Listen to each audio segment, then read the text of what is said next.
Good morning, everybody. Have we got anybody joining me? Anybody there?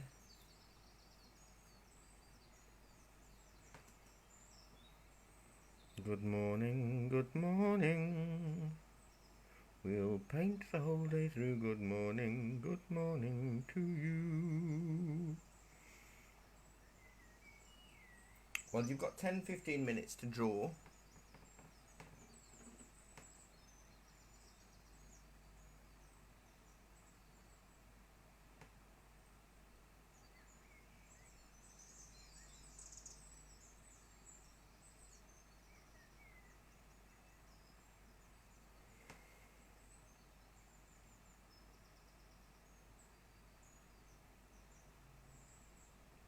And then we'll see how we get on. It's a very muggy day here. I don't know what it's like where you are. Muggy, looks like it's going to rain, but probably won't, so it'll just be hot and sticky. So we've got our big fluffy sheep to do.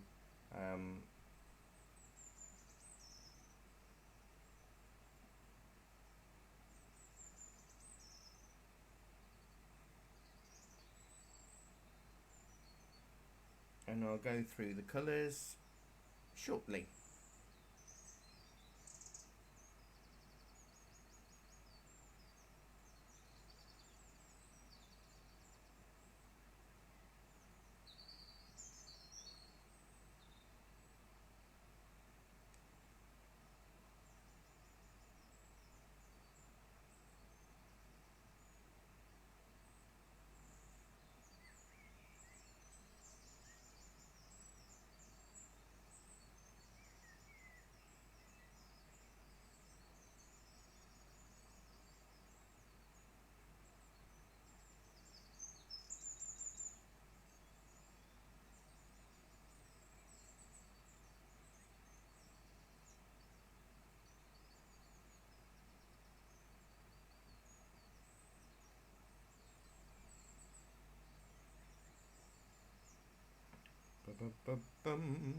Good morning.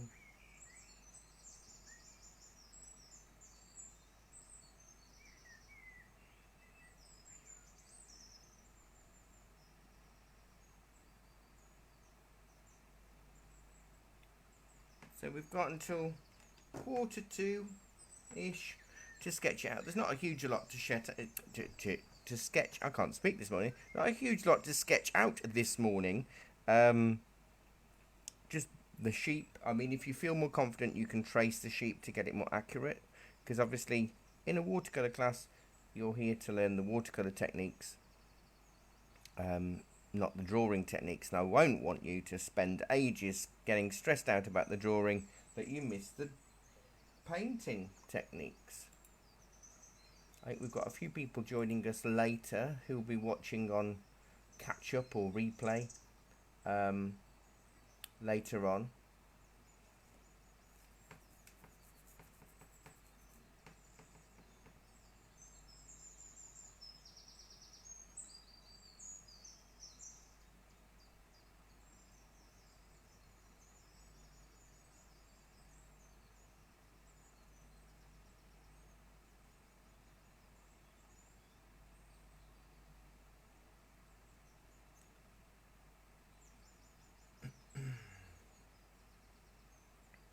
So obviously I've just sketched out. You can't see part of the line that I've got here. I don't want to go too heavy because I don't want my pencil lines to show up the through the watercolor, because it's going to be quite soft and pale. So I don't want to do too much in that respect, but I just want you to just be able to see it. So I've got the face shape and roughly where the wool is going to be. This is all going to be a darker green. So I'll talk you through it all as usual. I'll try and be gentle with you.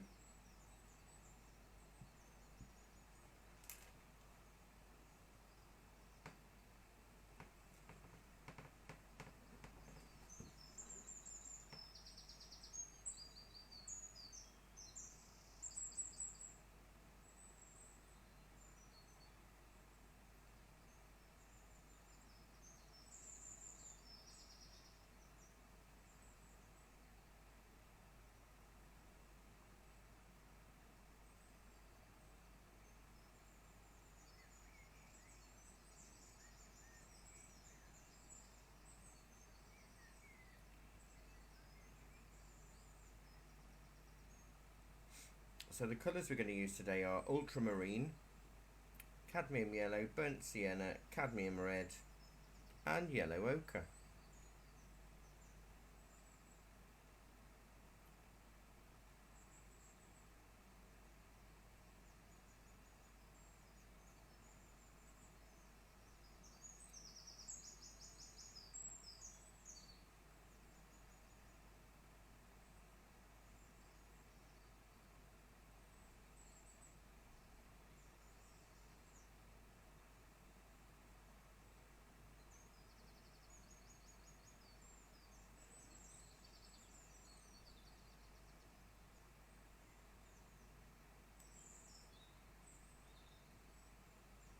Go through those colours again.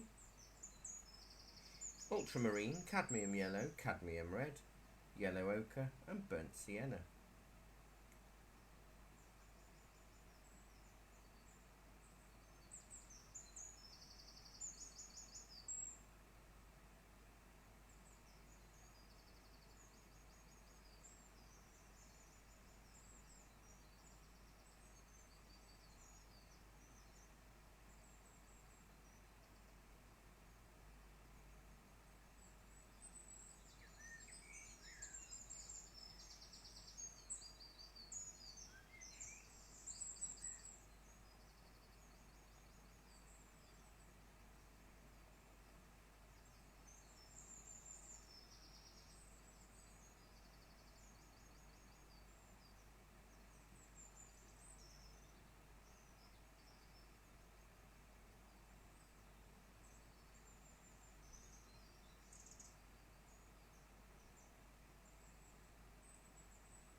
My hay fever is quite bad today.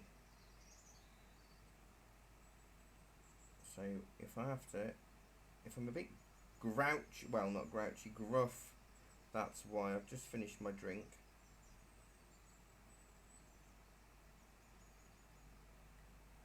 So hopefully I'll be alright for the rest of the lesson.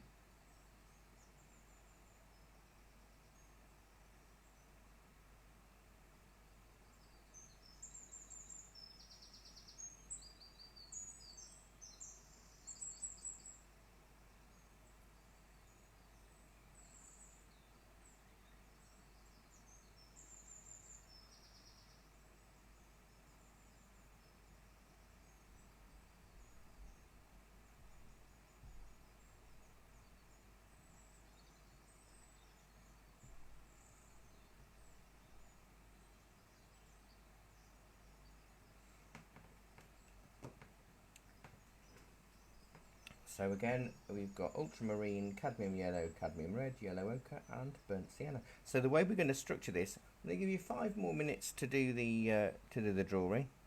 I'm working blind because I know there's only a couple of you and you may not know how to comment on this class if you're new, or interact with us. And I know we've got quite a few people that will be joining afterwards rather than watching live, which is the great thing about these classes. So we're going to be working from the sheep first, and then we'll have to add the background. And the reason being is, without using gallons of masking fluid or anything else, is that the sheep is lighter in tone than the grass and the background. So that means that the lighter colours in watercolour have to be done first. Then you add the darks, so it'll be the darks that will give us the wiry curly wool on the sheep. So that's how we work it. So we'll do the sheep, then the background. And I'm not going to do individual reeds and grass. It is just going to be a green mottled background.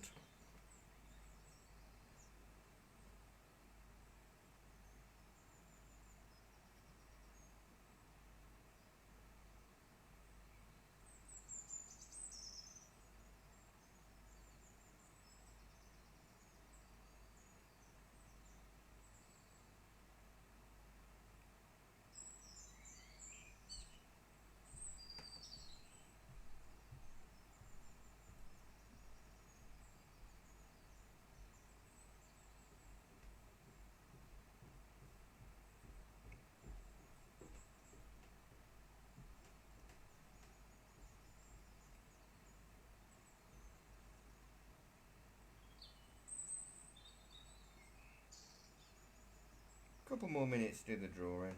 I've got my bird song on this morning, just to get us in the feel that we're out in the fields.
It's all about the sheep today. It's about texture.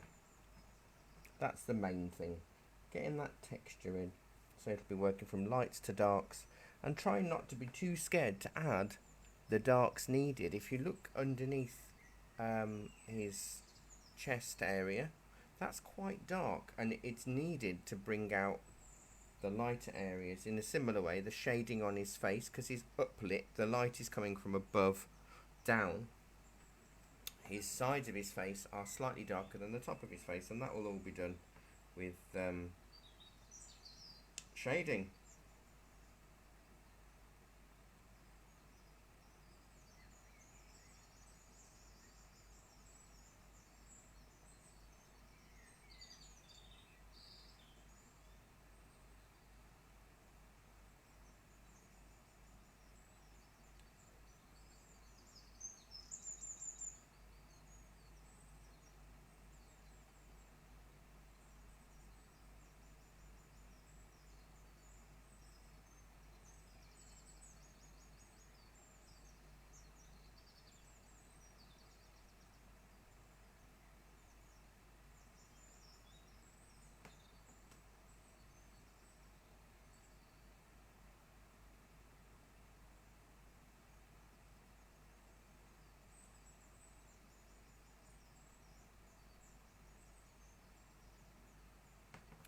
Right, so let's get cracking with this. So it's all about layers. I don't know how.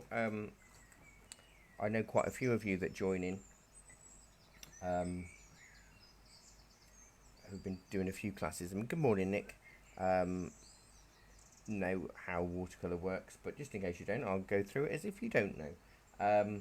I want to do a really pale yellow ochre wash over the whole sheep. What I'm actually going to do is, now you've seen the drawing, I'm just going to tap, not rub out, just throw my pencil across the room, tap over where the wiry, fluffy, swirly wool is going to be, so that when I put the paint over the top, the lines aren't going to dominate it.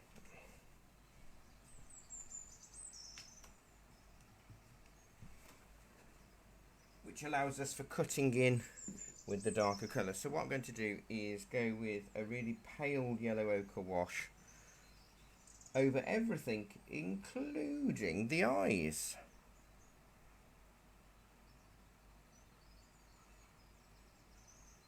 Now don't forget, watercolours dry 30% lighter, and that means that the colour you put on needs to be 30% darker than the colour that you want it to be. Now obviously the face is paler than the woolly bit, so you can go over your line because everything's going to be a bit darker, and also it will help with the shagginess of the wool.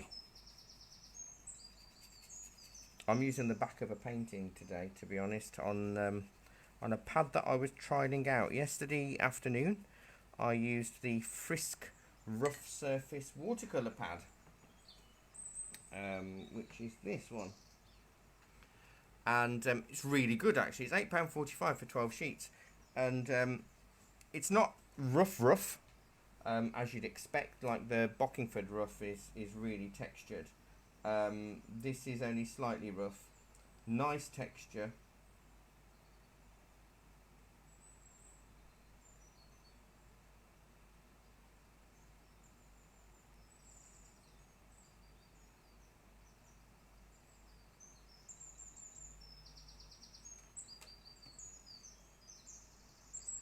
But Nick, why do you punish yourself so much? Why?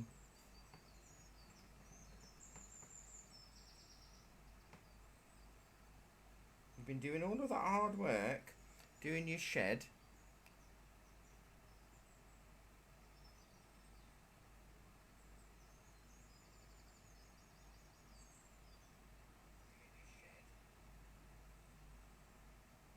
And then you go on a bike ride this morning. I suppose it's before it gets really hot, although to be fair, I'm quite melty already. I've got my trousers in the wash, so I've got my emergency lightweight trousers on that should only be worn with braces. But I didn't put my braces on because I've got my cotton shirt on and I want it over the top, so I've got a bit of looseness. However, as I was walking from the car park to the shop, I realised why these trousers needed braces. So I've got to walk around holding them up because they're a little bit loose, which is not a bad thing. I've clearly lost a little bit of weight.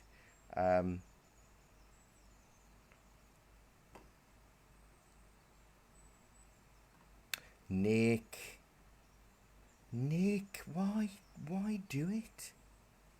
It's muggy, that's what it is. Why do it?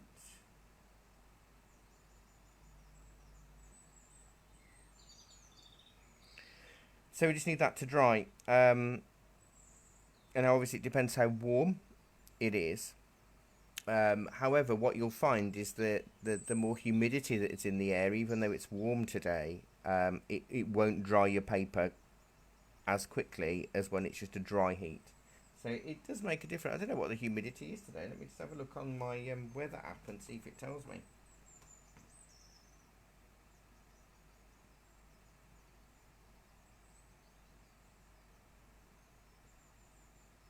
70% humidity today, so paper won't dry as quickly as it maybe would in a drier heat.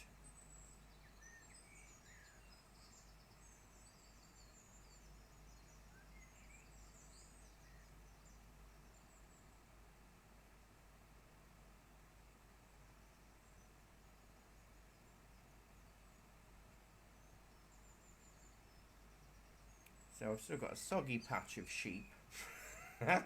Soggy patch of sheep just down there, but the head is still cold to the touch, so it's quite damp. I don't blame you. Oh, I got your email, Nick. Thank you.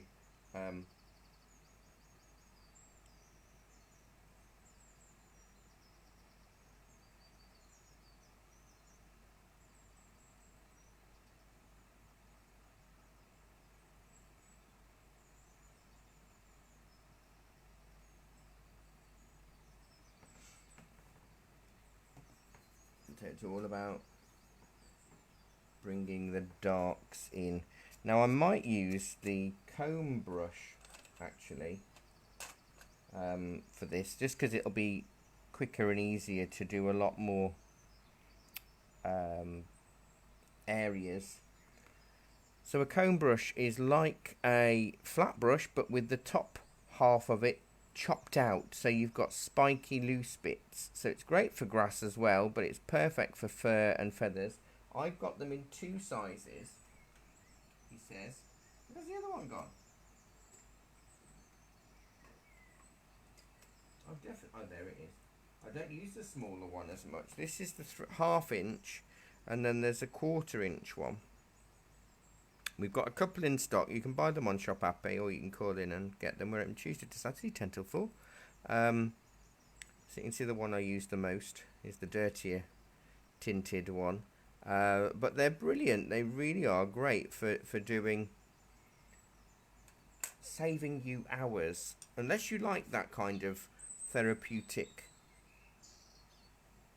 feel of doing individual strands.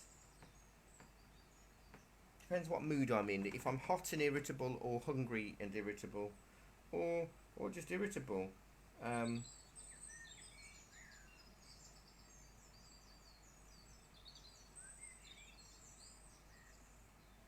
I won't do it.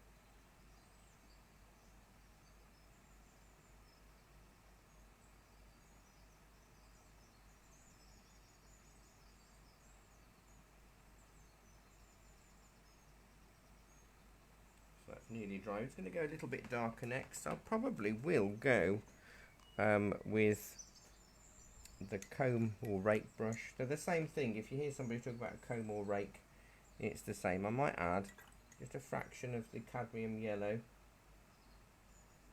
in it, so it's got more of that yellowy glow. And I'm sort of, would help if I'd actually got some paint on there. You can see what a dirty brush I've got. Oh, filthy. So it's not actually, look, I hadn't cleaned it. That's the colour of it, the one that was green. Well, I never. Well, I'll go to the foot of our stairs, as my mother would have said.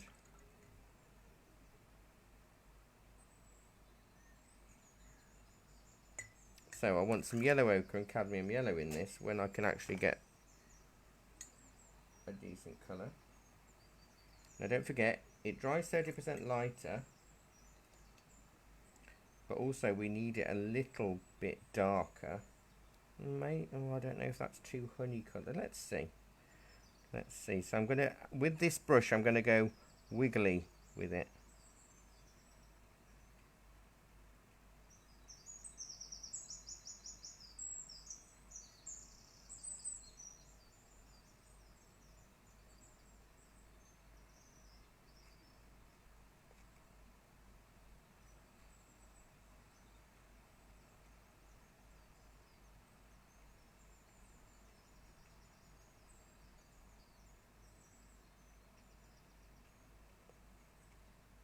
To leave some of the lighter ones in. So I'm saving time initially by doing it this way, and then I'll go in individually. I've got enough water in this. With these brushes you need more water than you think to help agitate the bristles, but heavier pigments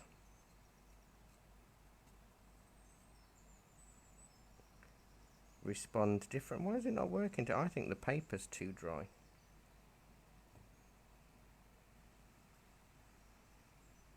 I'm sitting right underneath a hairdryer. A hairdryer. A fan.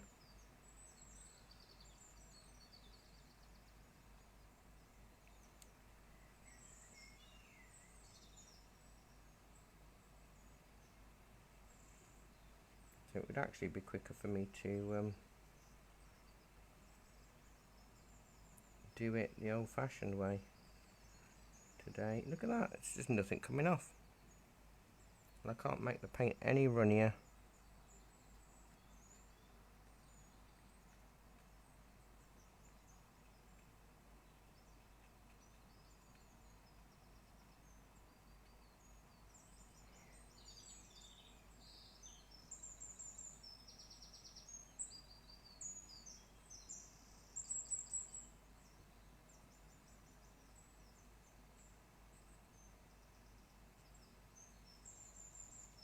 There's me telling you how wonderful these brushes are.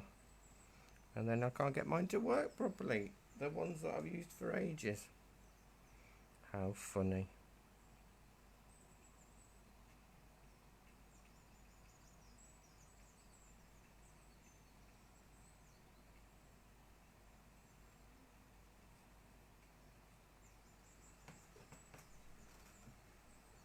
I'm leaving his face for now.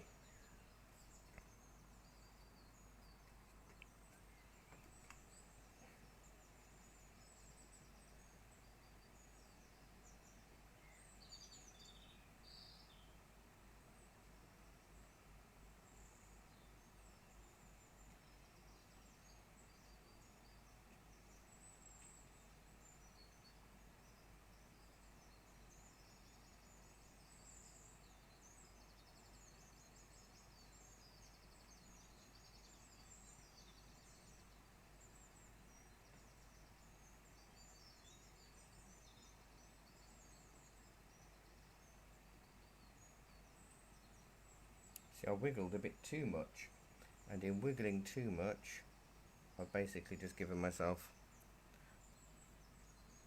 a dark line. Obviously I do all of these things just so you can see different techniques and sometimes what not to do, because watercolour is one of those wonderful unique mediums that even if you've been working with it for decades, some days it just doesn't do what you want it to do.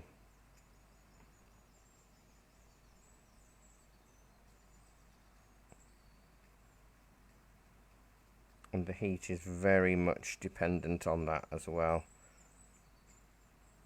Can you see how it just won't take on certain areas? But it won't change the texture because I've got lots of texture in here already. And then I wanted to use this to give me a vague idea of the curliness and then build it up slowly. But I wanted some of the original lighter tones still there, because it's all about the sheep really. Then the background will really help us. That's probably saved me a good half an hour or so. I see that to dry a little bit. Annoyed that the first mix I made there was a bit too dark.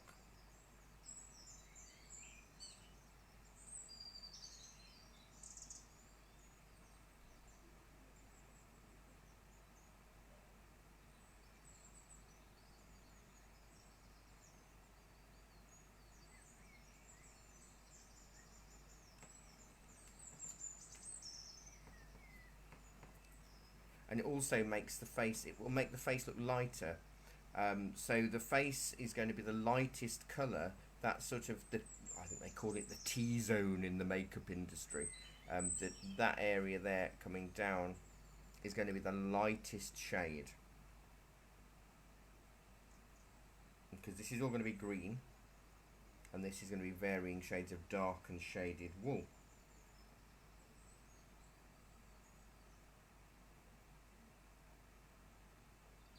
I don't know where everybody is today.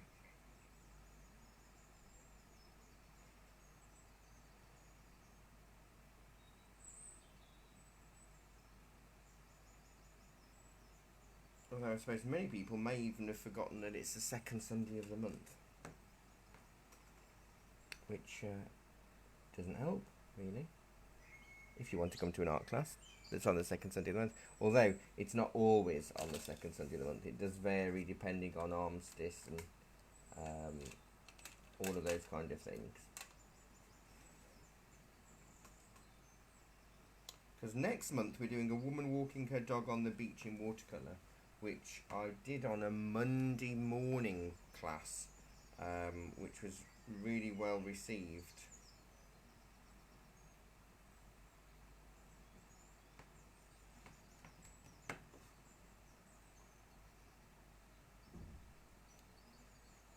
Because it's the 9th, isn't it, today? So it doesn't feel like it should be the second Sunday. It happens a lot in real life as well, in the real life classes.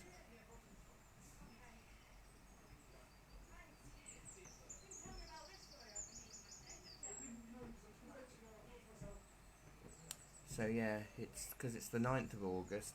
You'd think that was the first Sunday of the month necessarily, and sometimes it is, but it just depends when the first of the month. The first Saturday, it was the first on Saturday, wasn't it? So that's what throws everybody. But the joy of these online classes is that people can join in and watch at any point. So I don't want to race ahead, which is, if I haven't got anybody to talk to, that often is the tendency that I do race ahead. But I'll try not to.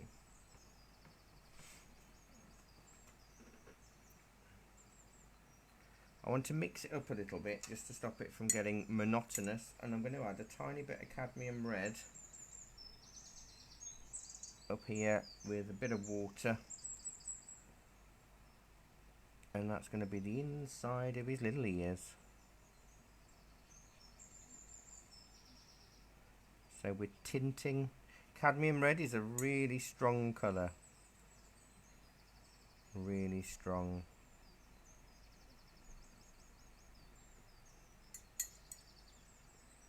So you don't need much of it to get a punchy colour.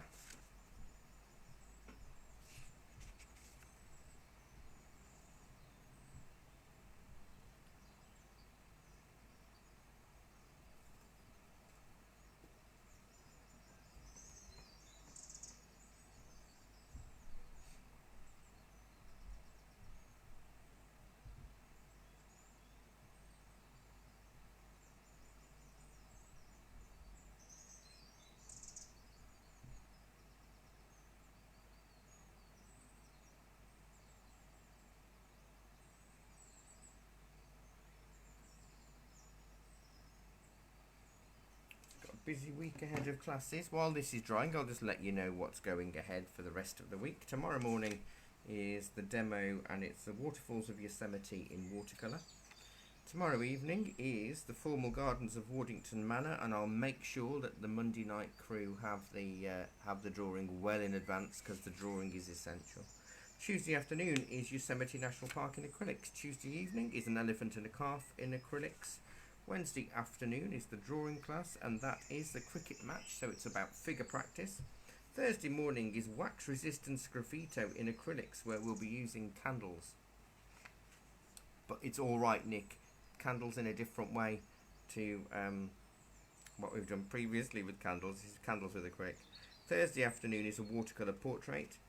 Thursday evening is stormy clouds with a wet in wet technique in watercolour for the worry-free watercolour class.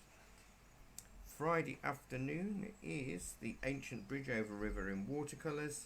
There is nothing over the weekend, and then that takes us back to the following Monday, which is lavender fields in acrylics, but there'll be different lavender fields to ones we've done in previous classes over the last few weeks. So loads of different subject matter and all sorts going on, which is great. Right, I'm going to add a little bit of burnt sienna now to this mix. I'm using a thin brush. And this is going to be more for the lower bits. And it's wiggly. Wiggle, wiggle, wiggle.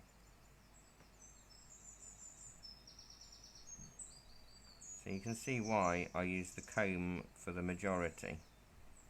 Because even though the comb wasn't working as well as it normally does because of the heat, if you're not very quick with the paint. The hen drawing, which one was that one? What, the chicken, the hen one, Nick? Did you not do that one? Oh, you mean your commission? Good luck with that. And I really mean it.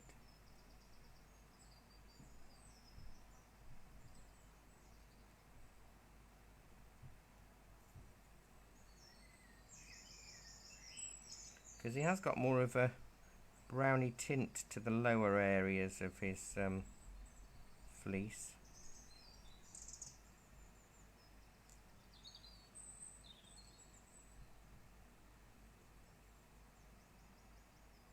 We've done sheep in class before in acrylics and watercolour, but we've never done any this close up. So it's quite nice to do the wool texture, because we've done fur and feathers and we've done all sorts of things over the years. And I think in 10 years I don't think I've ever done a lesson of an up-close sheep. There was a wonderful photograph that I wanted to use for today, but it had 3 sheep,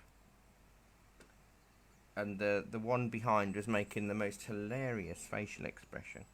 But I thought it would be one step too far. At least this is quite therapeutic in the way that it works, because of lots of layering. We did calligraphy class yesterday morning. That was nice because that was an Art Deco style font, great for journaling and labelling and printing and stuff because it's all capital letters. The class seemed to really enjoy it.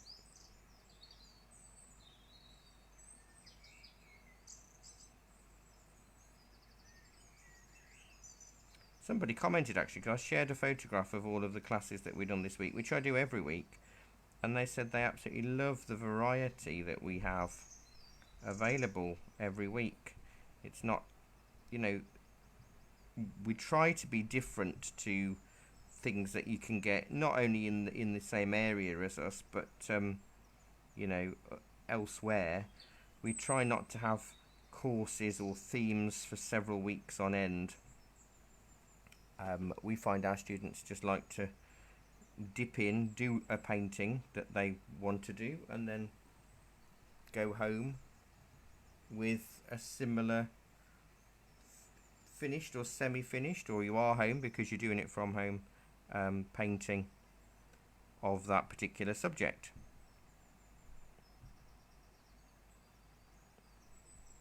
Because we have got wonderful education centres locally that do 10 or 12 week courses on certain themes and things. They don't do them online, but there are those available. But we found a lot of our customers and our students don't feel happy because of many of them are retired and they don't know what they're going to be doing 1 month to the next, so are reluctant to sign up for 10 week courses. So we fill that gap with lots of standalone lessons. We do full day classes as well. We're starting those up again in September, and that full day class it's usually on a Saturday, and it's a hare in gouache on a wooden panel. So what we're going to be doing is for everyone that books on, if they can pay via Shop Happy, or at least let us know that they've paid for this specific course, we then send out the materials they need for that class. So they've got it all there ready, so they can log on and join in with everything that they need, so they can do the full 6 hour. We do a 6 hour class every month, and then we do a 45-minute demo on a Monday morning, 2 to 2.5 hours. The online classes are generally about 20 minutes to half an hour shorter than the real life classes, but that's mainly because I can start on time and then people can join in later, and there's not the same sort of stress about it, and we haven't got breaks, although we'll have a coffee break around about 11:30. I don't have to make all the drinks for everybody, so on a Sunday normally if I've got 8 to 10 people in the classroom, I then make the coffees for them all, so that will take me quite a long time, and then I get the biscuits ready and all of that kind of thing. So that's almost half an hour gone straight away, and sometimes people need a little bit longer with the drawing. But what I say, that's why, you know, in the real life class as well, before we started doing these online things, which have totally revolutionised how I teach and prepare for the lessons, is that people would know the subject before they turned up, but they wouldn't see the image before they turned up. So sometimes I'd need to give them a lot longer to draw. But with these online classes, I post the reference photograph really early, so for those that are more anxious about getting the drawing right, it makes life easier for them, so everybody can see. I'm not going to do so much on the neck bit, I'll do a few, but it makes life easier. So even when our classroom reopens next year, these online classes are going to stay, and I will still do the same thing. So people in the class will be able to still print off and sketch out their own image before they even come to class if necessary, so it should be a really good thing. But as I say, the online, we have no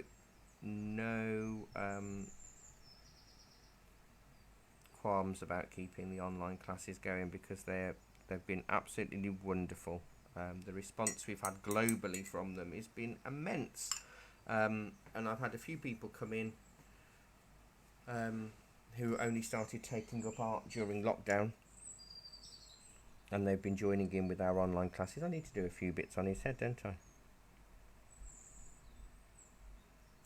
And they've all said how much they've really found the art a great source of comfort and relaxation during lockdown and beyond, and they're going to carry on doing it where they're able. We've got people that join in from America and Canada, which is absolutely wonderful. I love it. And many times that they will join in, obviously afterwards. They can't always get up at 7 or 8 in the morning or what have you, so they'll join in later. You can see now, as we're developing, it's getting shaggier and lumpier and woollier.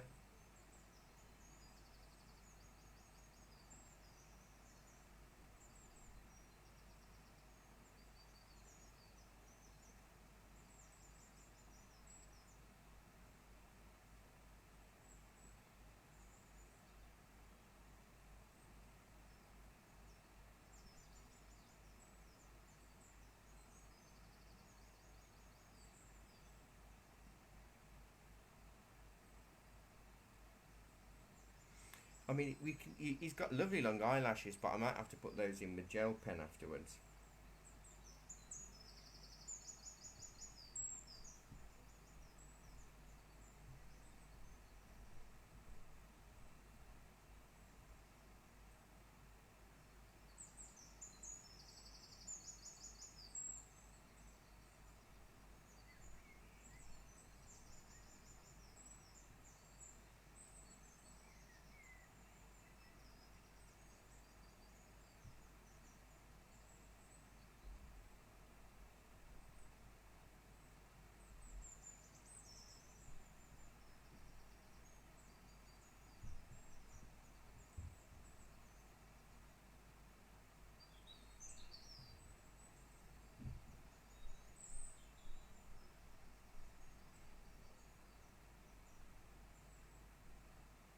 So keep wiggling. It's all about wiggles today. Wiggle, wiggle, wiggle. In fact, I might use this slightly browner part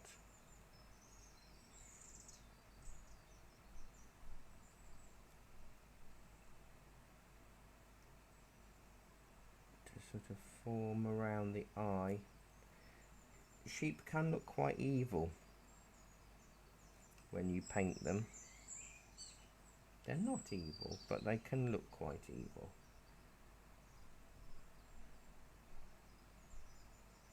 Because I think it's because their eyes are so far back and to the side. They're not cute like puppies and kittens and monkeys and all of that kind of thing. But it is actually quite brown. I might use a little bit of that just on the underside of the ear as well.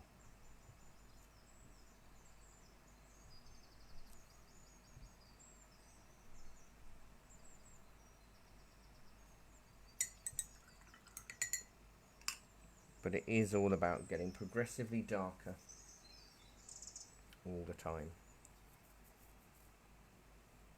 I may use some of this colour on his cheeks just to give me an idea before the shading comes in. So while I've got it, there's the burnt sienna and the ochre mix. Because I just want, so there's a slightly darker tone there, and I'm doing it in little short strokes. Little short strokes. So when we put a shadow wash over it, it's not such a shock, and it's got some tonal variation. Oh, that's I blobbed there with my brush. Dipped it into the water and then the palette, but didn't wait. I do know what I'm doing, viewers. Honestly, I have done these I've painted before. You may not think it today, but I have.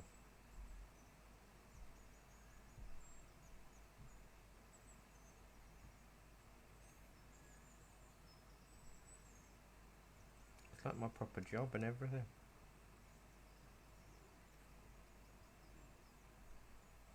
It's horrid when they haven't got eyes in at the moment. They always end up looking like zombie sheep or zombie animals until the eye goes in.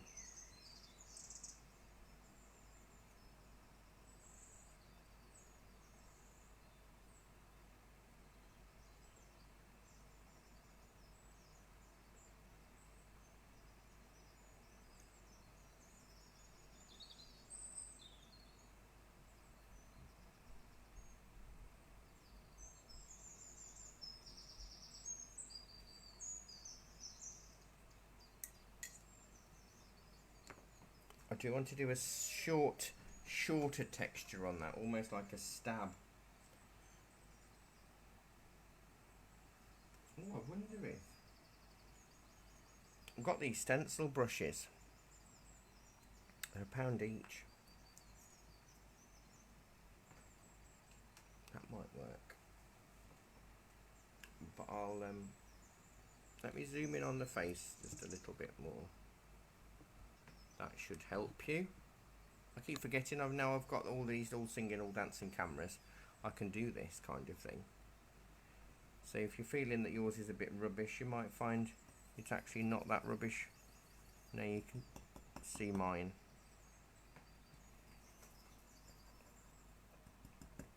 So I've got this stencil brush.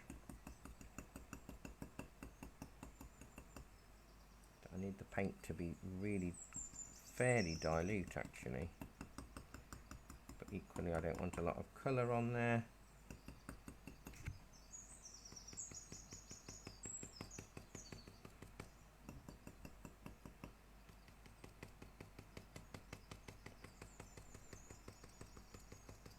So this is good for short stubbly stuff. It is showing up. Maybe I need to go a little bit darker just so you can see.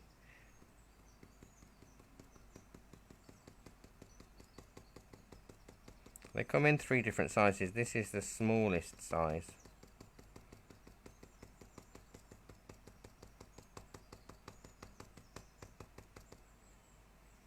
And you know, 9 times out of 10, sometimes you don't need to use these kind of implements. You can do it all yourself.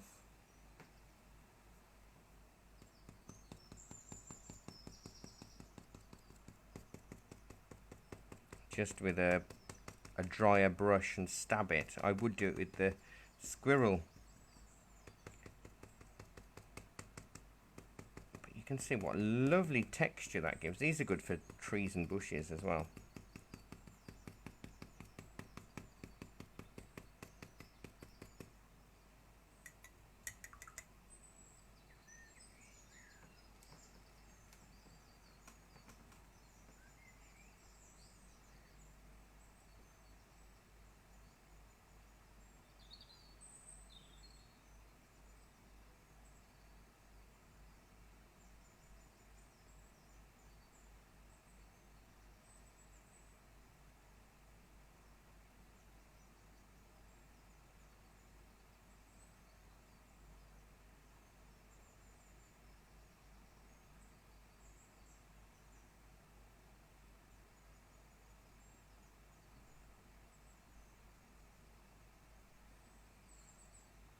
I think, as we've been doing this for nearly an hour, I think it's a good time to break. It'll give any of you a chance to catch up if you've joined a little bit later or are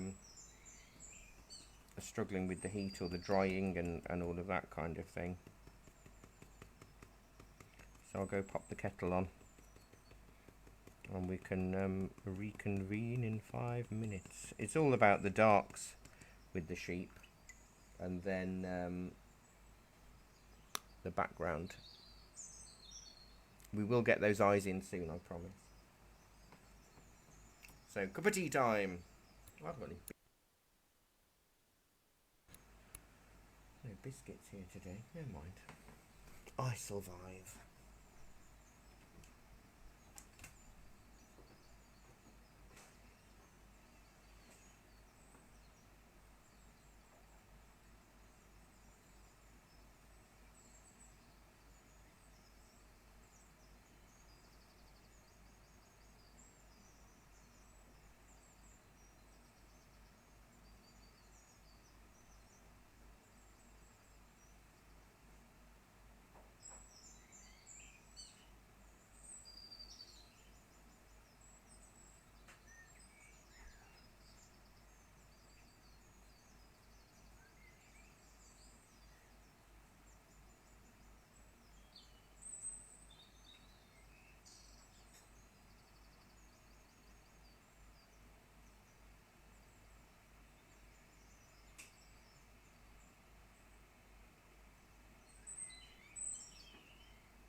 Wow. Hello, Margie.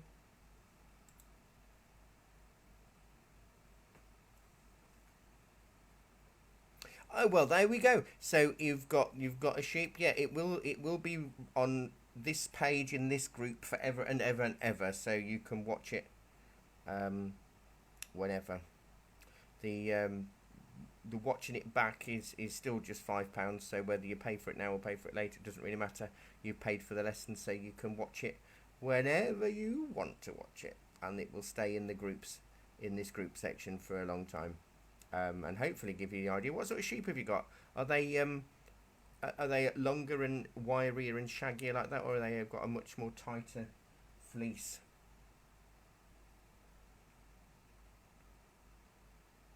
Obviously, I've zoomed in, so this isn't the whole picture that you can see on the screen. There will be the green backgrounds, which will help bring the fleece forward and make it look lighter and brighter. But yeah, thank you. I'm glad you're enjoying watching it.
Right, I am back with my coffee.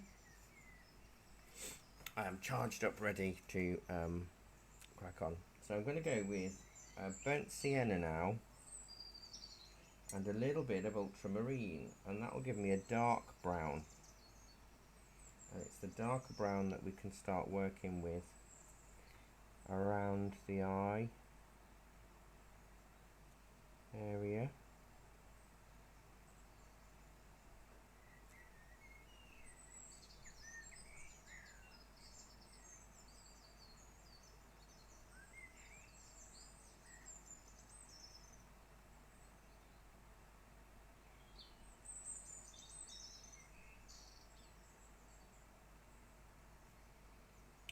A bit more blue, and more blue with the brown, and you get sort of a grey colour, which is excellent for the nose. Little short strokes.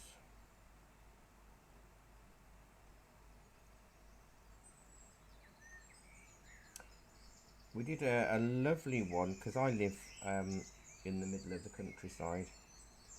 Banbury's quite a rural area, and I pass a lot of sheep when I go walking through the lanes and the hills and stuff, and I do take photos of them because they're lovely, lovely, inquisitive souls. And I follow a lovely education farm on Twitter, the Cane Hill Countryside Centre, and the animals there. Chris the farmer guy, he absolutely worships them. I mean, it's an education centre, a rescue centre, where they get donated animals and things.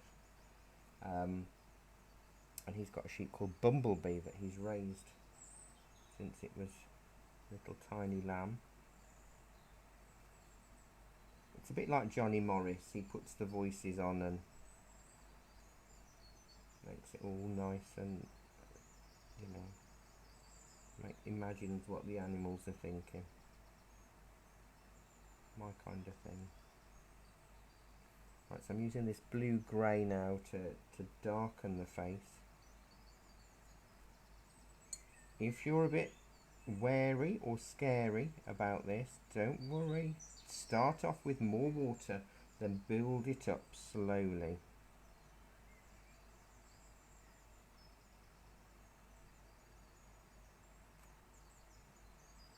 The background is much quicker and easier, because it's just going to be sort of shades of green.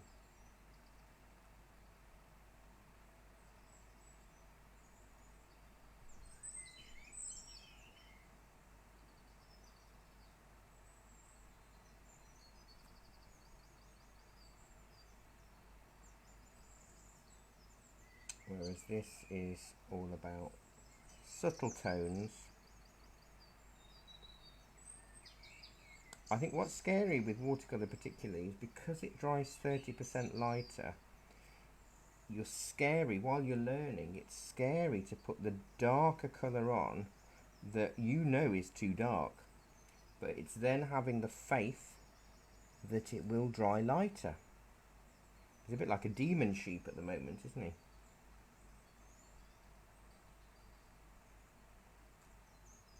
We'll do some purple shadowy colour later on. I say later on. We've got about an hour and a bit left, so we have got plenty of time to do this. Generally, the online classes are a lot shorter, as I was saying before coffee break, but it very much depends on what people are after and how fiddly the lesson is. This is particularly fiddly today, but it doesn't have to be. You can make it as or less fiddly as you want it to be. If you're more of a loose painter rather than a fiddly painter, this might be just too much fiddle, and that's alright, because everything's different. The world is different and art is very subjective.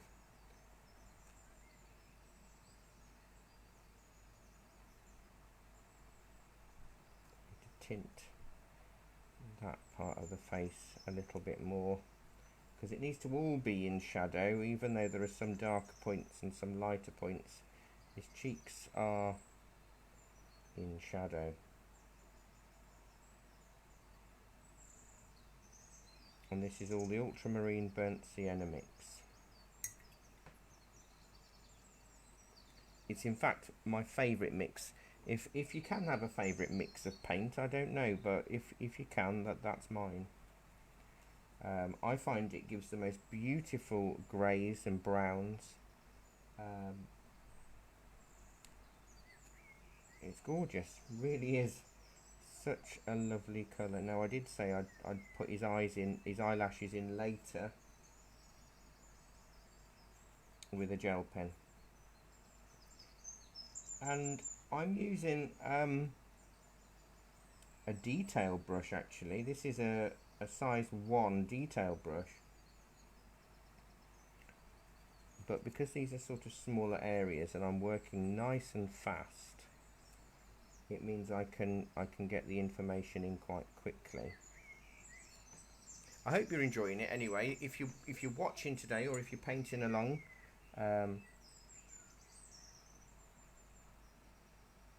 or maybe you'll watch with a view of painting later, or maybe you're just putting your feet up, having your breakfast and having a bit of arty entertainment from Banbury's Bob Ross. I wish I was as good as him, and I wish I'd was able to reach as many people as Bob Ross. What a lovely man. Really lovely man.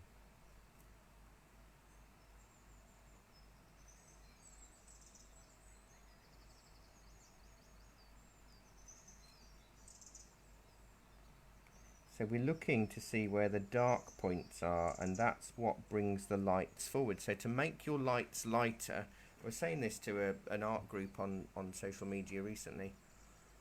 To make your lights lighter, you have to make your darks darker.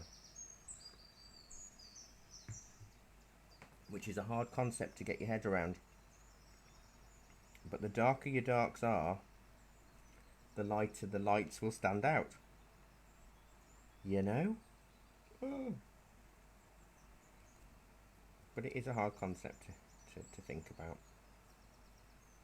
I don't want him to be like mega dark, but I do want him to stand out and look like a sheep. A very solid sheep.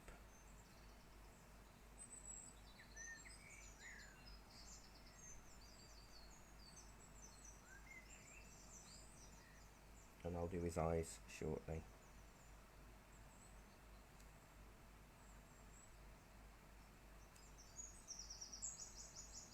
Time always races on, doesn't it?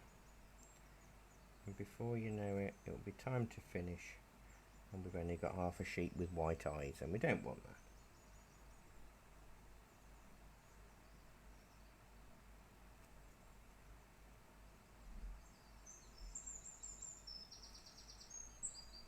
So you can see how I'm bringing out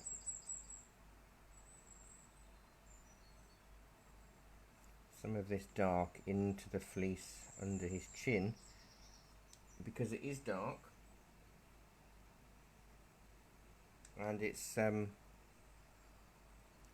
bringing that face forward, which is exactly what we're after to do. Technically, if we run out of time, if you run out of time watching this and you can't stay, if I do end up going beyond, well, I'm going to go beyond 12 o'clock, but this is a 10 till 1 class, 10:30 till 1 class. So if I go beyond 12:30, let's say, if you have to scoot off, as I say, you'll be able to watch this back again on catch up at any point. I'm gonna do the eyes now because they're annoying me. A lot of blue and brown. And don't be frightened to comment. I can read them, and it'd be lovely to know who's here, because I can't tell who's here until after.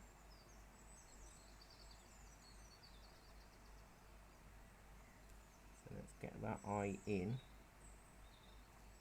and let's allow for the eyelashes.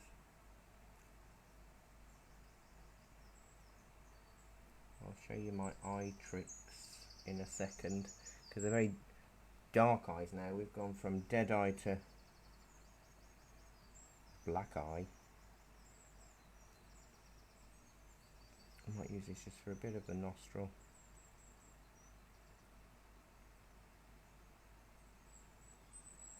And around his mouth. You can see that the darks do make a difference. And here I haven't got a huge amount of colour, so it's almost like a dry brush I'm adding.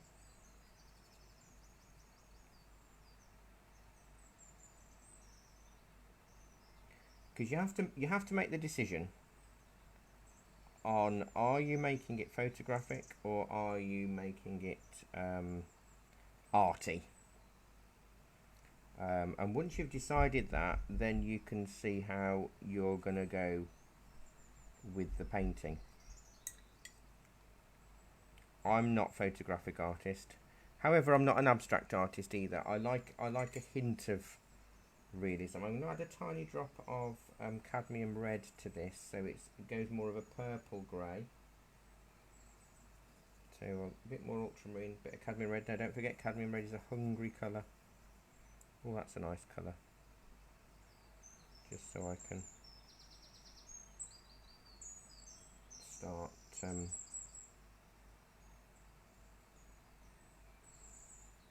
bringing it out. We'll probably be on this sheep until about 12:15 maybe, depending on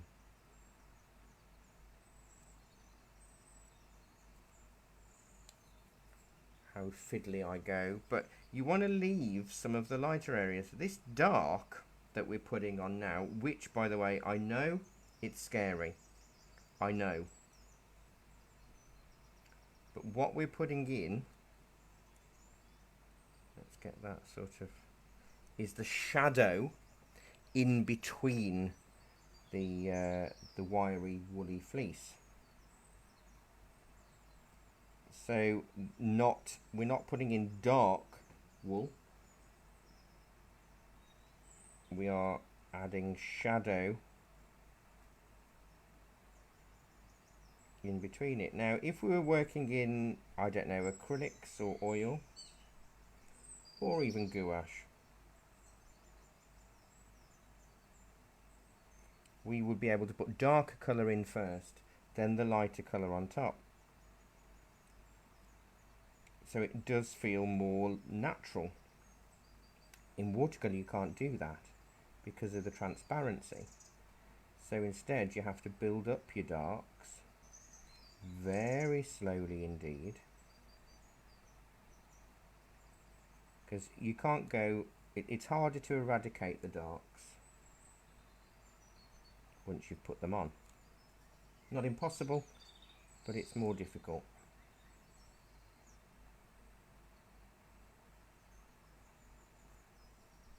So hopefully you can see how this is starting to take shape.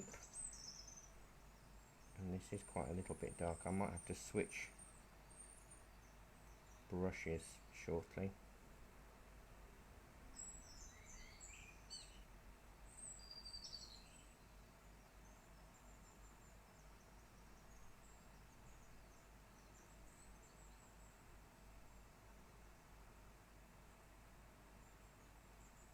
But the purple works really well in terms of shading. Because it's not overpowering. Black can be quite flattening and deadening, whereas purple,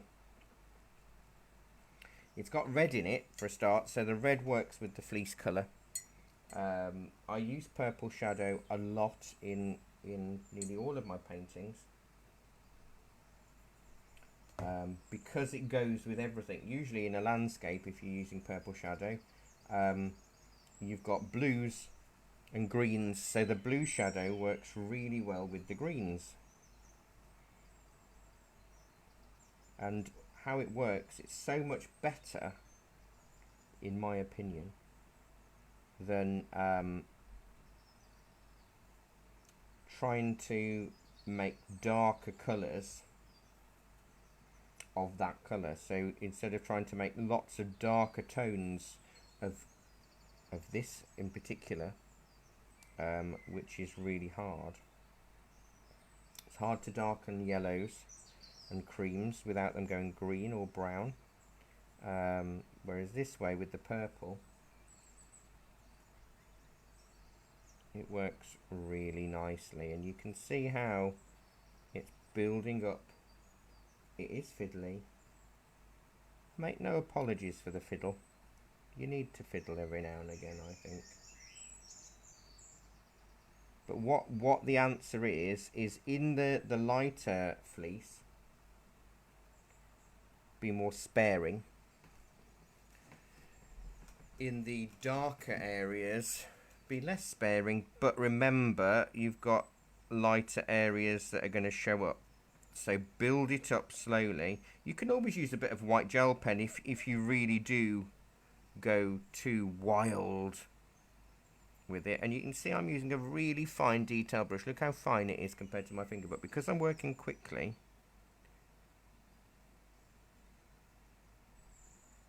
I'm still able to work and cover a large area. Now if it goes too blue, my purple,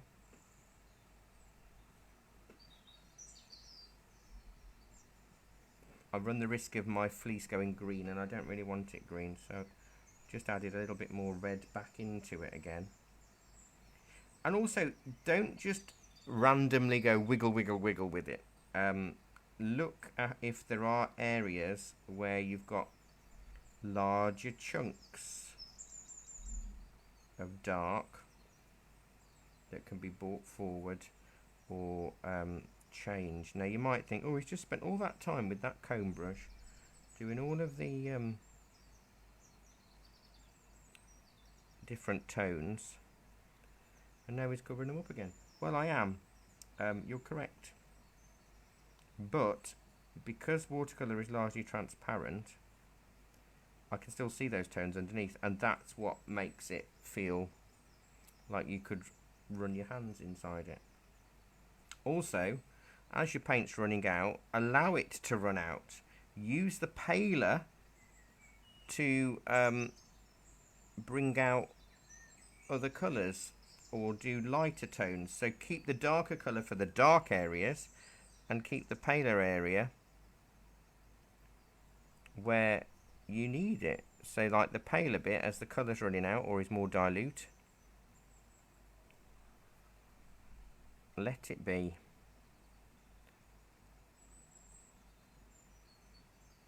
And that'll allow you to build it up slowly. Right, there's a big chunk in here that's dark. Oh, I'm off camera. Let me zoom out just a fraction. Now, as I'm zooming out, can you see how more three-dimensional that face is looking? And I'm constantly referring to the photo image, so I know if I need to bring out anything or darken anything.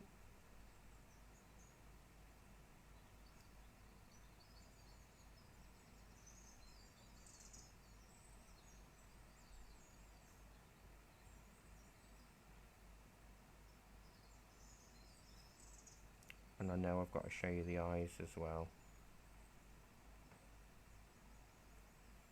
Hopefully you're enjoying this subject today, because it's really different.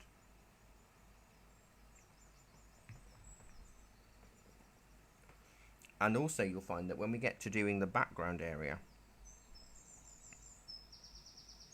the colours that we use, the greens and stuff, will actually cut into this sort of negative painting, but not quite, because we've already got this here.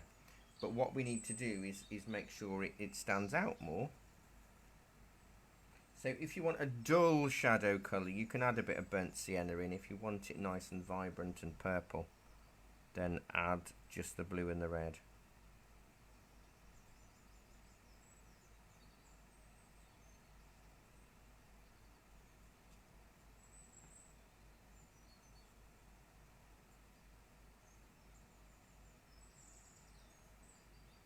But what I'm having to carefully do is, as it dries, because it dries lighter, I'm having to assess whether I need to, if I go too dark with this, you see, I need to know and balance the darks out elsewhere. So if this looks too dark when it dries, I'll have to make sure that I put in darker in the ears, for example, so it balances the depth out and makes it a little bit more easier and harmonious. You see, that's too blue, so I need to go back into the red. I do like it when I mix just two colours together, because then it's either going to be more of one or more of the other. It's not a constant battle to get shades of mud, you know.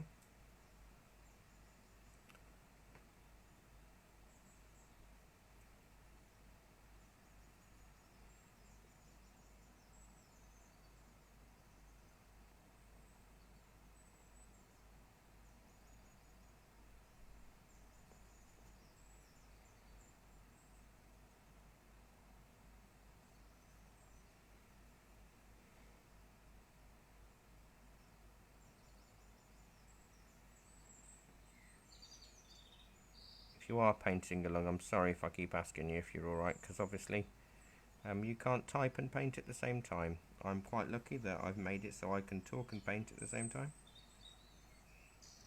Two skills I can do well.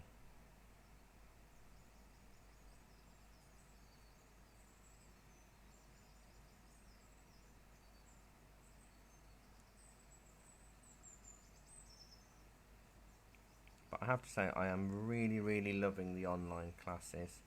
I'm enjoying them, teaching them just as much as the feedback I'm getting from you folk out there watching them. And the work that you're sharing is just phenomenal. I am going to darken inside his ear a little bit more to balance it out. You know, those of you that are confident enough to share what you've been creating during these classes, I'm absolutely loving. The standard is just out of this world. And I'm glad that I'm able to help you on your creative journey to do all sorts of fun things.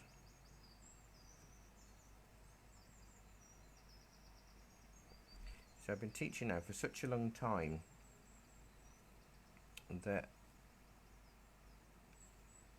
I don't actually ever feel bored. Everything's so different.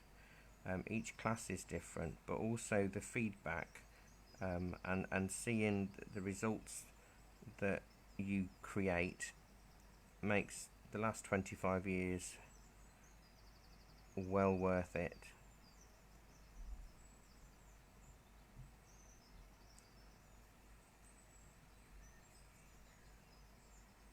It really does. More so since lockdown. It makes you appreciate things a lot more, I think, doesn't it? And I'm really grateful that I've got a career that A, helps a lot of people out, but helps me as well.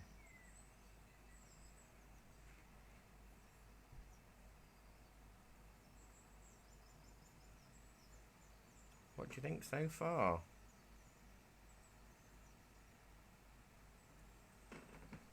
Wiry enough? Woolly enough?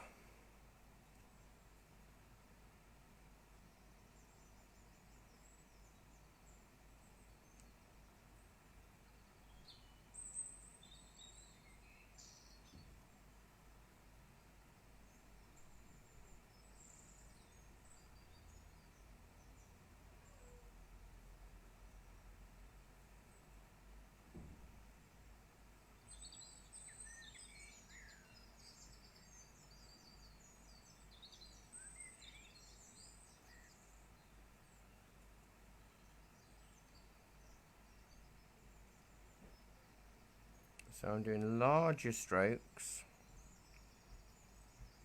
making it wider, and doing far more with it because of the different widths, or the mats, or the, because you can see there's quite a few tangles in here. I'm going to spend a little bit more time on it than I first thought. But it's the darks that make it. And it can be one of those things where you're almost scared to do the darks. But as you can see from here, it's the darks that make it come forward. And it's what brings out the depth and the tones.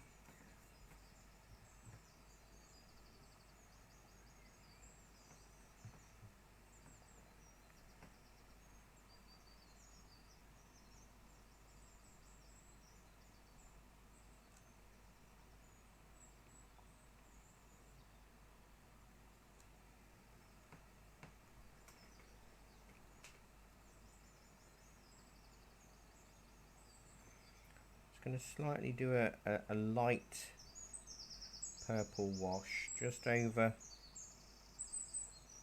part of under his chin,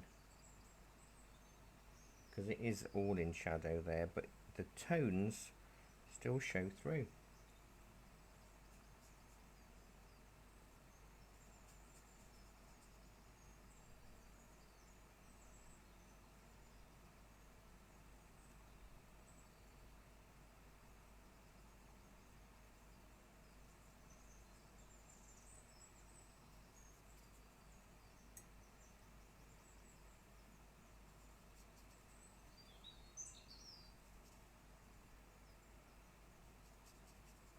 We should never really underestimate the darks in a painting. Makes a huge difference.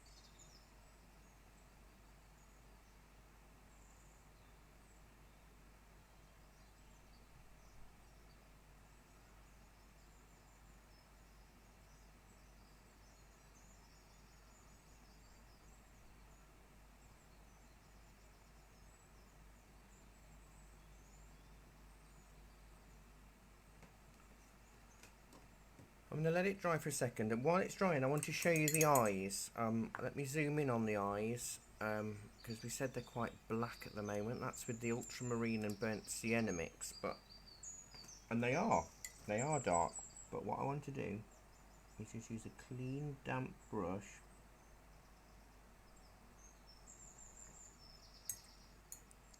I haven't zoomed in, have I? There we go, we're in focus now. And just lightly lift out a little bit of colour.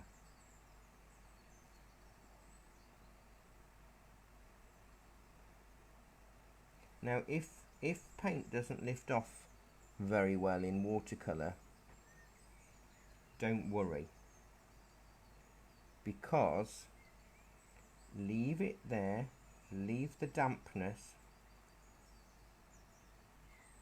and then let it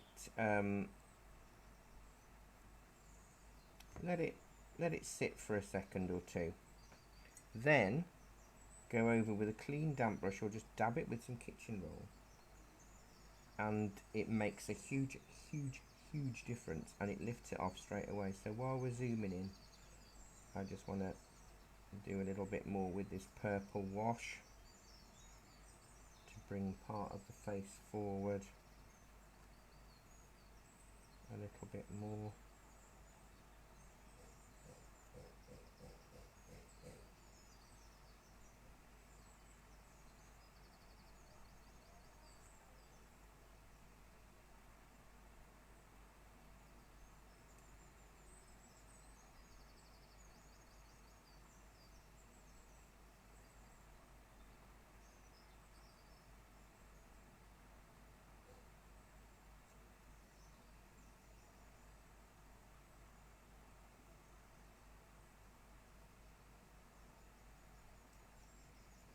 really pale now.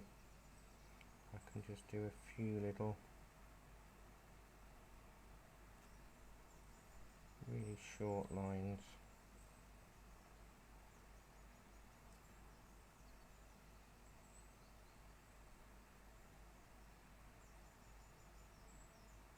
To get that feel.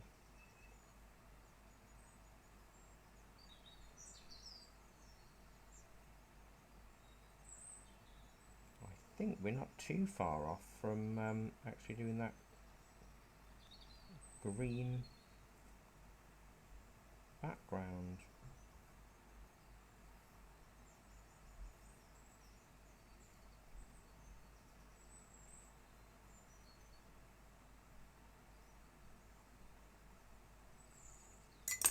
Oh, just throw my brush across the paper. Good job it wasn't full of paint. Right, so let me zoom out so you can see the full effect now of the sheep. Now you've seen it close to.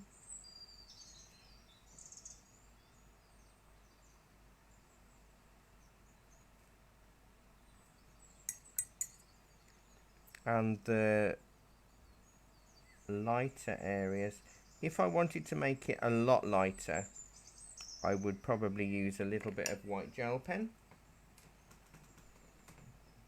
But in fact, I don't know if that will work or not. I will use a bit of gel pen later, but what do you think so far?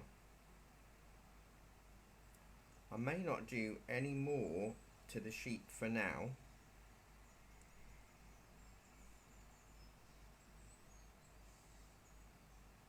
And add the green. You'll see how the whole image changes once the green's in. Now it's different.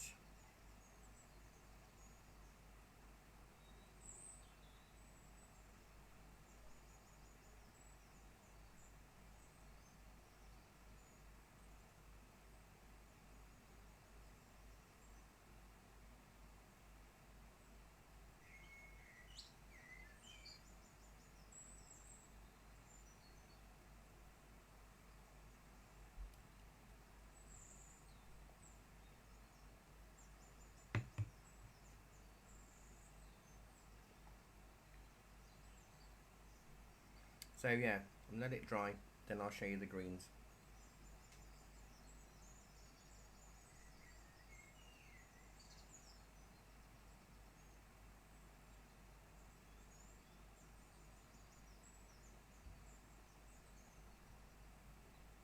Because at the moment we've got all of this white paper and it's battling with the lighter areas on here for brightness, and this is winning because there's more of it and it's a lighter tone. So once we've got the greens on,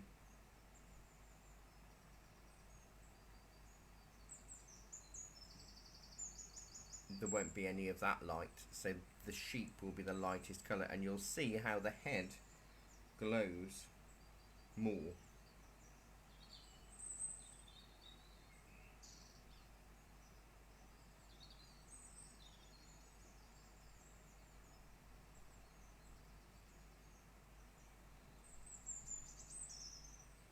Okay, so I want to mix up a green. I'm going to use my squirrel again. Let me pivot my tile.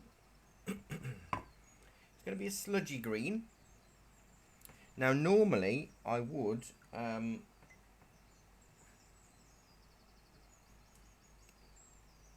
I am going to wet it all actually.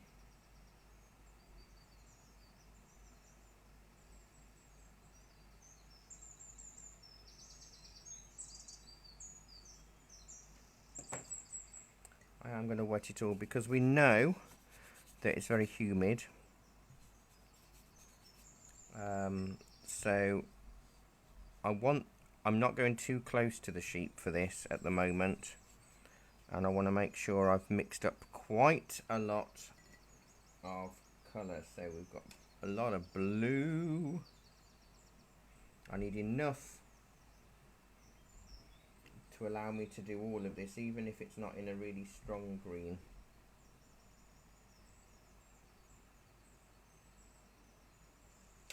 So ultramarine and cadmium yellow. Oh, that's a good colour. So let me go with a bit more yellow. You can see where I've been putting my filthy handprints. So it will spread up, but now this is where I'm on about that cutting in and why I've wet it.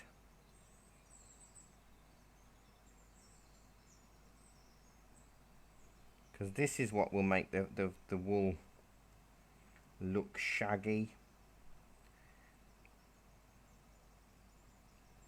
By having this darker green.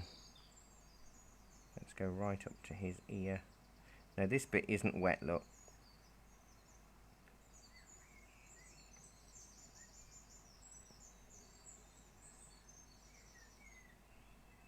So you might want to do it in sections.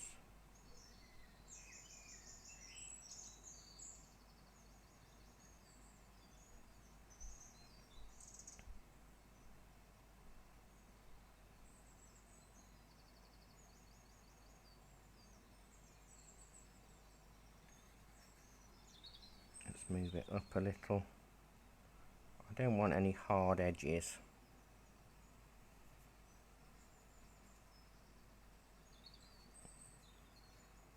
I don't mind even if it is a bit lighter as it's further up. But I do need to mix up more. Quickly, Barry, quickly. I said you need to mix up a lot, didn't I? Did I listen to my own advice? Of course I didn't. So as we get round his ears,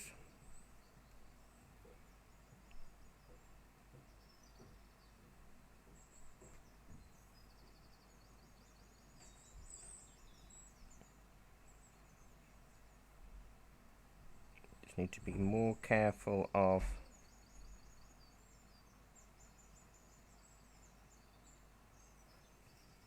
these lovely little dreadlocks.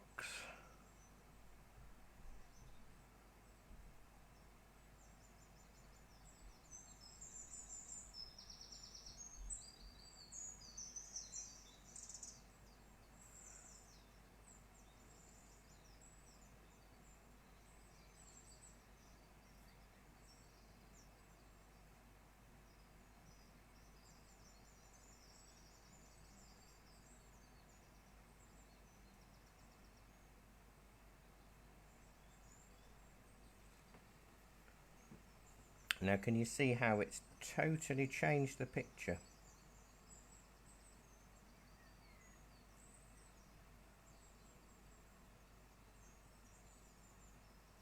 Like, totally changed the picture. The sheep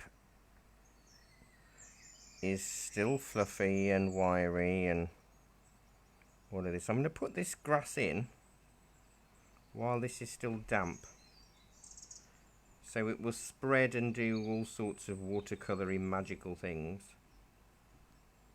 but not too much. I want to see how it looks.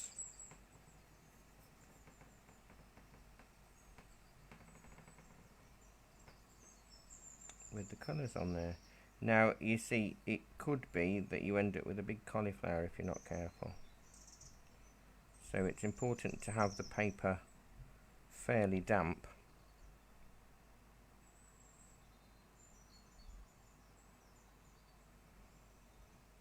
And you can see as well how I might put a little bit of grass just in front of him, a little bit there. You can see how it's important and how the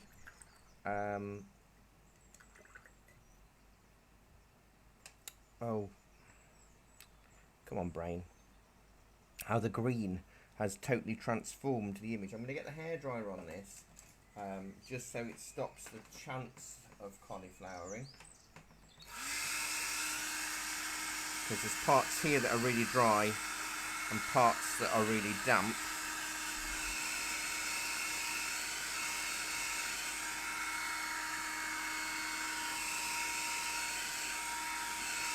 And now I can start thinking about, do I need to lighten anything? Or change anything? Or add anything? I maybe will look at a bit of gel pen.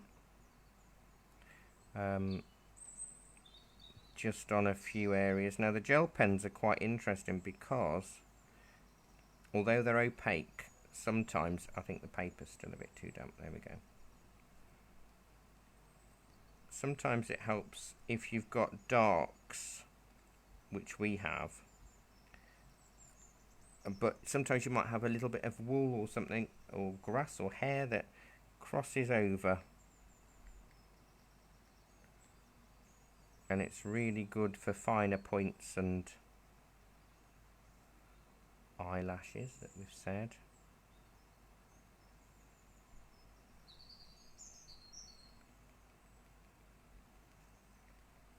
Finer furry woolly bits.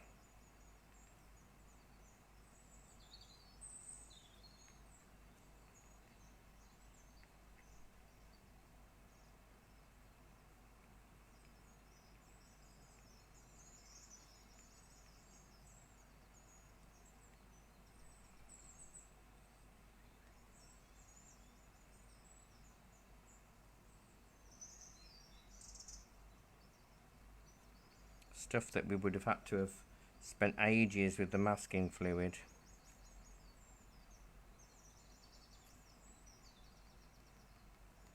To make sure we'd got right.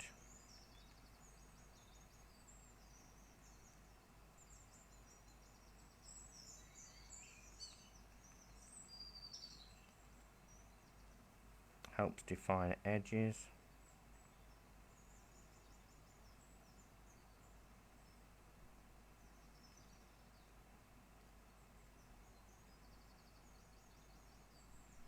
So you can see we're not using them to replace the watercolour, because although I could have probably done a lot more with the gel pen, this is just adding extra bits.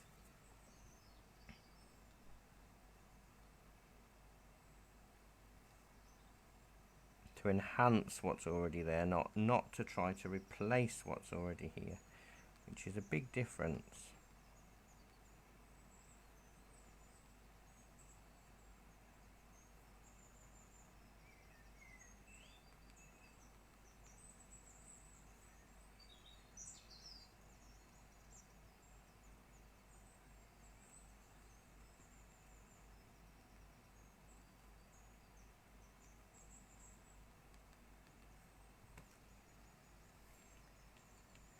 And it's really hard to ensure that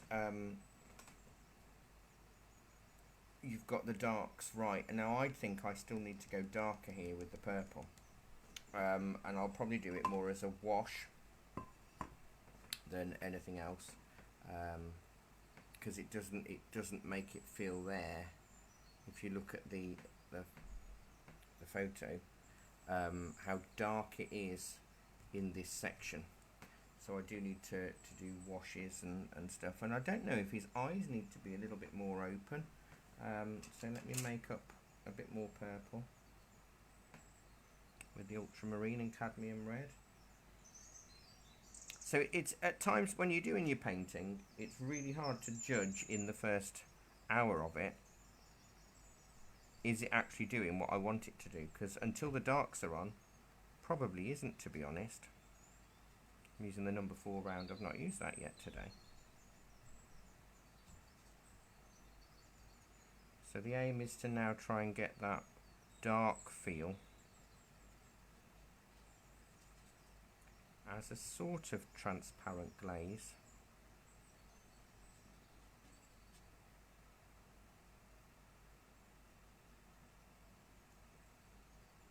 And I'm going to loosely cut into a few other bits of the wool.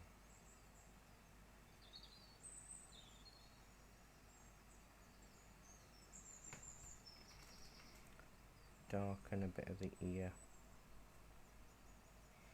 It's all about balance and harmony, you see. I know I mentioned it earlier, but you can actually see now why it's important, because you don't want things to stand out that you don't want to stand out, and you want to make sure that what you planned on standing out stands out.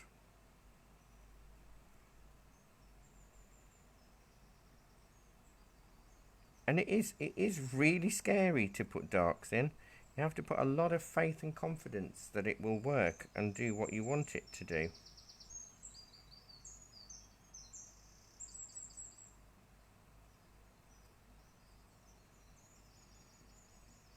Especially with something that's got a phenomenal amount of detail, such as this sheep.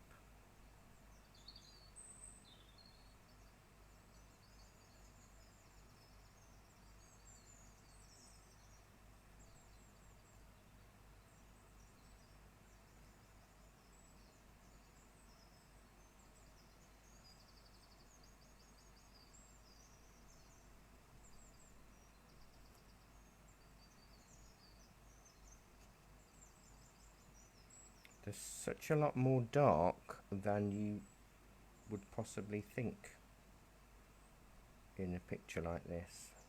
And you can see how now I'm starting to add it, that it was really needed. Let me bring that face forward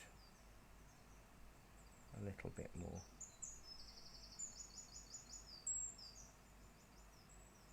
Now some of these gel pens are waterproof when dry.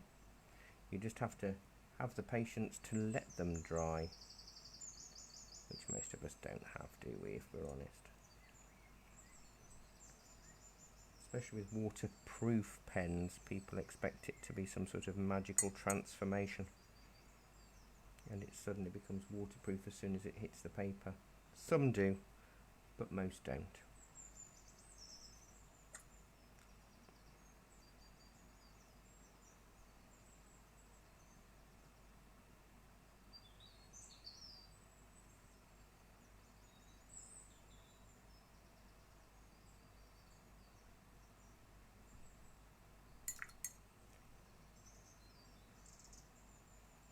Might use some of this purple in the grassy area as well.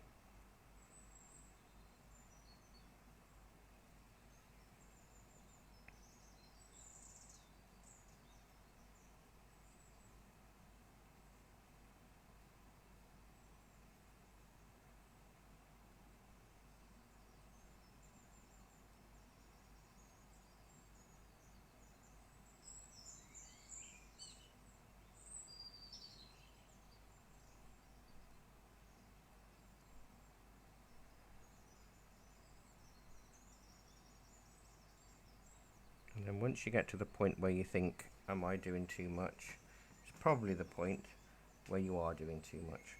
And then you have to stop again and see what it looks like when it's dry. Now can you see how much quicker this whole thing is? I mean, you might have felt, I'm never going to get there. What's he doing? He's never going to finish this painting by 1 o'clock. When in fact, it's not even 12:30 yet, and I think he's done.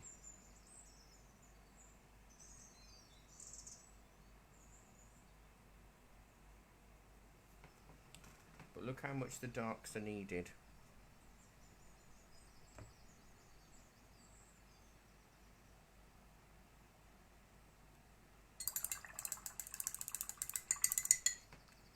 I think I've lightened his eye too much. That's better. Let's dull that back down again.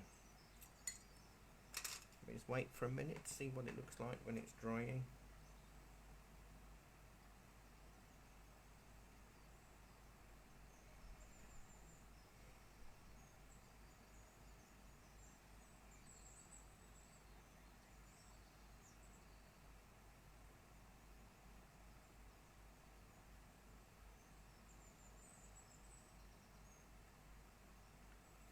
You see, because we haven't got anything going on in the background and it is just a wash, the focus is fully on the sheep. which is great.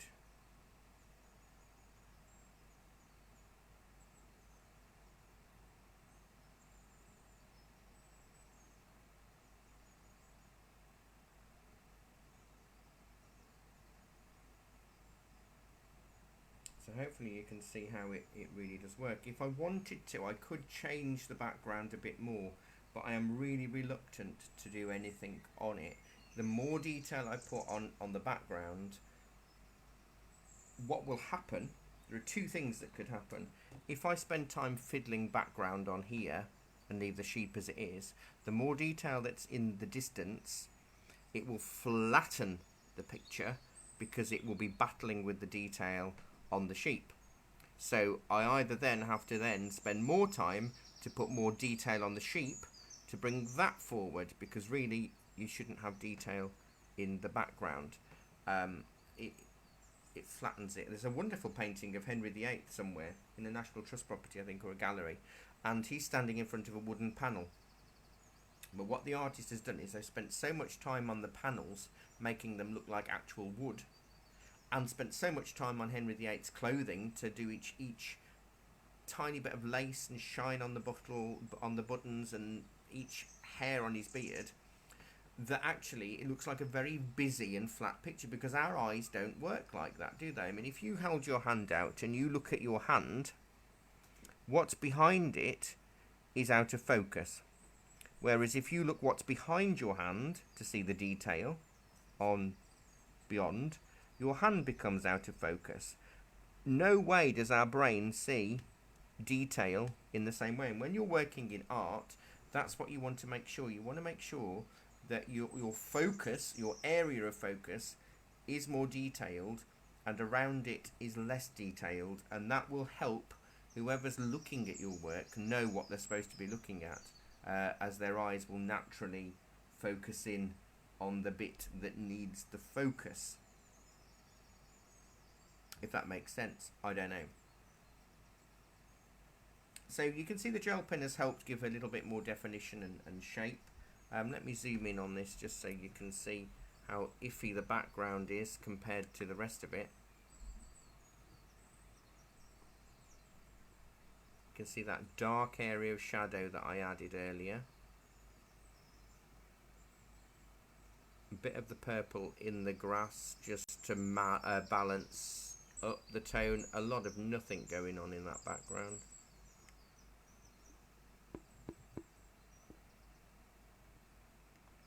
What I may do just before I finish is do an actual few proper bits of green grass in here, and that was the ultramarine and cadmium yellow. I don't want to do too much, but equally a bit of definition would work nicely, because this grass is on the same plane or the same level as the sheep.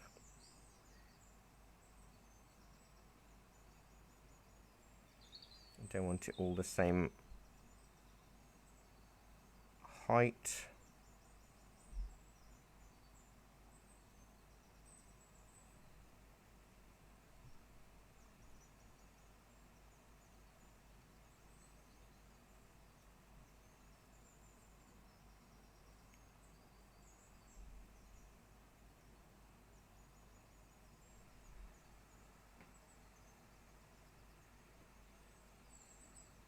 It's behind his head. I don't really want that, to be honest.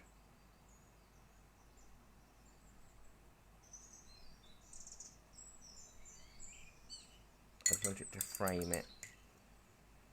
So a little bit of definition makes a difference, doesn't it? It brings the focus on what we're after to focus. Now, I'm looking at this and I'm spotting, the more I'm seeing it and the more we're playing with colour values and things,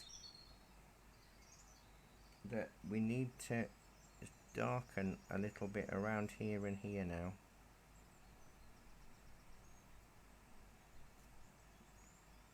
But we are in the realms of, oh my goodness, I've done too much. We're in the just adder territory.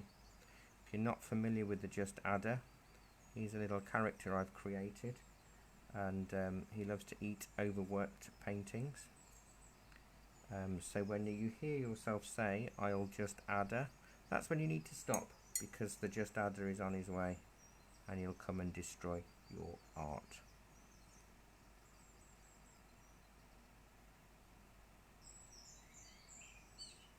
But it's all about bringing things forward, pushing things back and changing it. Now the camera,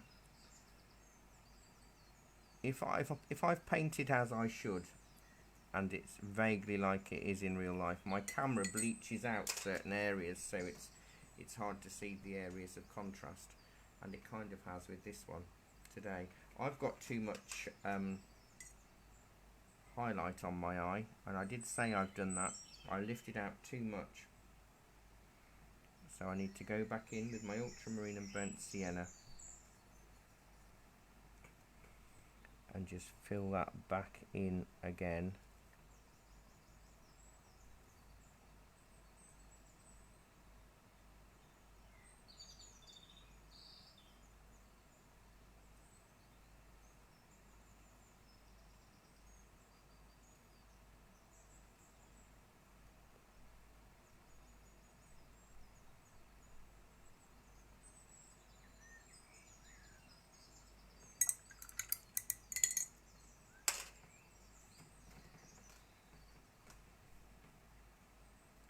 I think I'm going to call this done.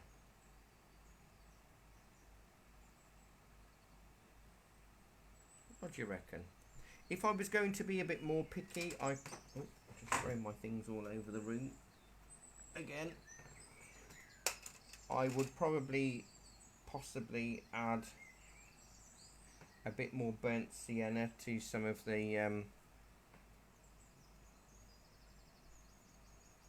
bits of fleece.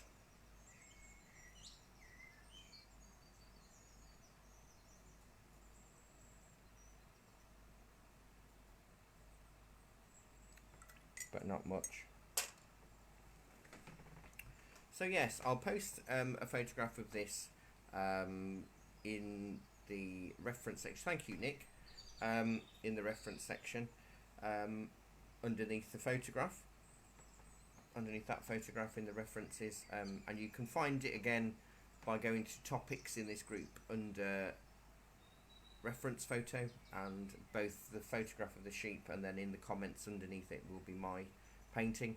And this lesson can be accessed by going to the topic section and going under live lessons within this group, and you'll be able to watch it as many times as you need to, and you can stop it and you can pause it and you can do all sorts of things with it.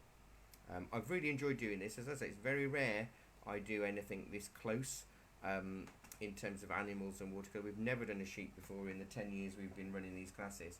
Not this detailed. So hopefully you've enjoyed yourselves, and I really look forward to seeing what you create when you do this lesson, whenever that may be. So thank you so much for your company. It's been lovely to have you with me this morning, as it always is. And remember, we've got loads of classes coming up this week that are all exciting and all equally as different. Some easier than others, some more challenging, but hopefully you'll enjoy them nonetheless. So take care. Thank you so much. Have a good week ahead. Bye bye.